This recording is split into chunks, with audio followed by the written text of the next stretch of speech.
नमस्कार दोस्तों, मैं डॉक्टर अतुल। स्वागत है आपका हमारे आयुर्वेदा फॉर हेल्थ इस अपने यूट्यूब चैनल पर, जहां हम आपको आयुर्वेद के द्वारा स्वस्थ जीवन जीने के सरल और प्रभावी तरीके या उपाय बताते रहते हैं। आज की वीडियो में हम बात करेंगे कफ दोष के संतुलन के लिए आयुर्वेद के उपायों के बारे में। अगर आप भी जानना चाहते हैं कि कफ दोष क्या है, इसे संतुलित करने के लिए हम क्या क्या उपाय कर सकते हैं, तो इस वीडियो को पूरा देखिएगा। अभी चालू है वसंत ऋतु। मैंने पहले भी कहा था कि हेमंत और शिशिर में कफ जो है वो फ्रोजन हुआ होता है, अपने बॉडी में स्टैग्नेट हुआ होता है। और वसंत ऋतु में जैसे सूरज की तपिश बढ़ती है तो हमारे शरीर में जो कफ है वो पतला हो जाता है और उसका प्रकोप हो जाता है। तो इसीलिए मैंने आज का वीडियो चुना है, कफ दोष को संतुलित कैसे करें, क्योंकि अभी का जो वसंत ऋतु है उसमें कफ दोष का प्रकोप हो जाएगा। तो हम आज जानेंगे कि कफ दोष को संतुलित कैसे करें। तो चलिए।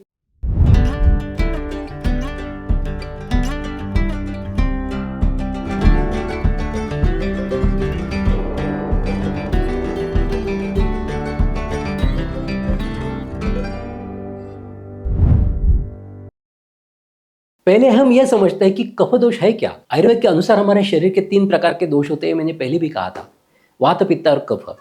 कफ दोष शरीर में स्थिरता और ठंडक बनाए रखने के लिए जिम्मेदार होता है।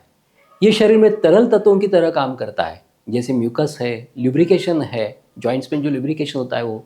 और यह हमारी हड्डियों, जोड़ों और त्वचा को स्वस्थ रखने में मदद करता है, उनकी ताकत बनाए रखता है। लेकिन यही कफ दोष जब असंतुलित हो जाता है तो इससे जुकाम, खांसी, आलस्य, वजन बढ़ना और त्वचा से जुड़ी समस्याएं पैदा हो जाती है। तो चलिए आज ये समझ लेते हैं कुछ ऐसे असरदार आयुर्वेदिक उपाय जिनसे आप कफ दोष को संतुलित कर सकते हैं।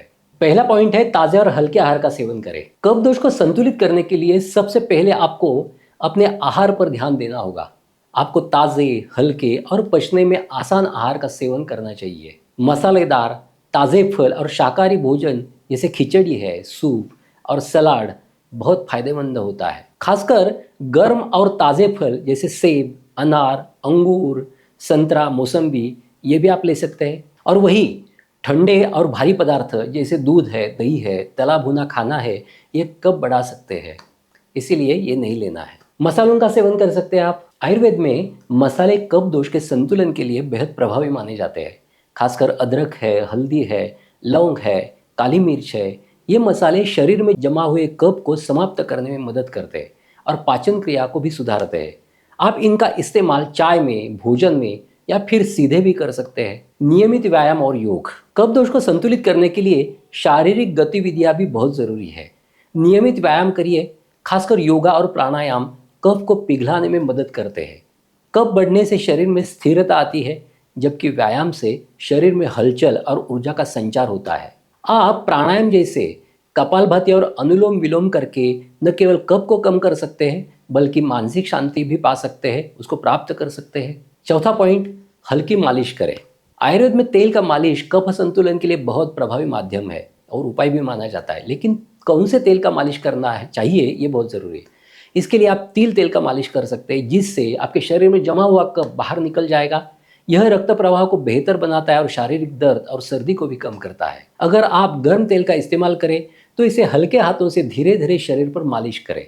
यह शरीर को न केवल आराम देता है बल्कि शरीर में ऊर्जा का आदान भी करता है, ऊर्जा भी भरता है। जल का सेवन करें, लेकिन समझकर। कफ को संतुलित करने के लिए सही मात्रा में पानी पीना एक बहुत महत्वपूर्ण बात होती है।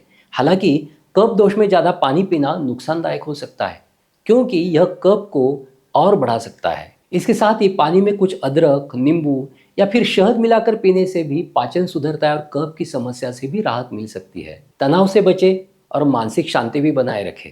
कफ दोष का एक और कारण है मानसिक तनाव। मानसिक शांति बनाए रखने के लिए ध्यान, योग और सही निद्रा बेहद जरूरी है। तनाव और अवसाद से कफ और भी बढ़ सकता है, इसीलिए अपनी मानसिक स्थिति को शांत और संतुलित रखना बहुत जरूरी है। आयुर्वेदिक जड़ी बूटियाँ। वो कौन सी आयुर्वेदिक जड़ी बूटियाँ है जो आपको कफ से राहत दिलाएगी। आयुर्वेद में कुछ जड़ी बूटियाँ भी कफ को संतुलित करने में बहुत मदद करती है, जैसे त्रिफला है, अडुलसा है, हल्दी है और गुग्गुलू है। इनका सेवन कफ दोष को अंदर से ठीक करता है और शरीर के प्राकृतिक संतुलन को भी बनाए रखता है। और दोस्तों ये भी याद रखिए कि दिन में सोना नहीं है। दिन में सोने से कफ भी बढ़ता है और पित्त भी बढ़ता है, और रात को जागना भी नहीं है, जिससे वात और पित्त बढ़ता है। इसलिए दिन में कभी सोना नहीं है। तो दोस्तों, ये थे कुछ सरल और प्रभावी उपाय जो आपको कफ दोष को संतुलित करने में मदद करेंगे।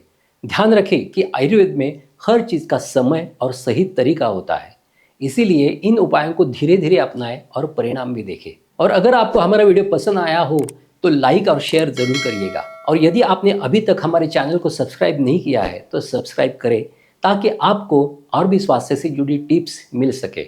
आगे भी हम आपको स्वस्थ और खुशहाल जीवन जीने के लिए और उपाय लाते रहेंगे। धन्यवाद।